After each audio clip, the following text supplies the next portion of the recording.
सत्य धर्म स्थापना 2012, कलियुगाचा विनाश 2012, सतयुगाचा आरंभ 2012. सदरील कथा हे कसल्याही प्रकारे मानयुद्धाचे समर्थन करीत नाही. सदरील कथा ही कसल्याही प्रकारे गो हत्येचे सुद्धा समर्थन करीत नाही. श्रवण चक्र शक्ती, कुंडलिनी शक्ती जागृत.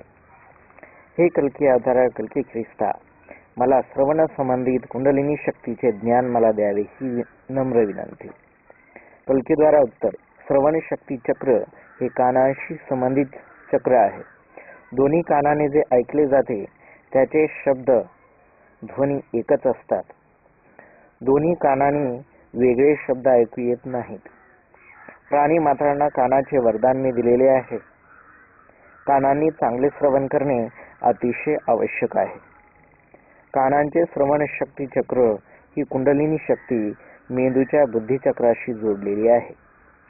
ह्या चक्रामुळे सत्य धर्म शक्ती चक्राचा विकास होत असतो. महात्मा गांधीजींनी सुद्धा चांगले ऐकावे, चांगले पाहावे, चांगले बोलावे असा संदेश सत्य धर्मासाठी दिलेला आहे. हा संदेश मानवतेच्या कल्याणासाठी अतिशय आवश्यक आहे. जे लोक वाईट बोलतात त्यांना चांगले बोलणे शिकवणे ही काळाची गरज आहे. जे लोक वाईट ऐकतात त्यांना त्यापासून दूर करणे महत्त्वाचे आहे. जे लोक वाईट पाहतात त्यांना सुदर्शन चक्राची आवश्यकता आहे. सतीश कल्कीस प्रश्न विचारतो, सुदर्शन चक्राचा अर्थ काय होतो? कल्की अवतार उत्तर देतात, सुदर्शन चक्र हे विष्णूने धारण केलेले एक अस्त्र आहे. सुदर्शन चक्र हिंसेचा संदेश कधीच देत नाही.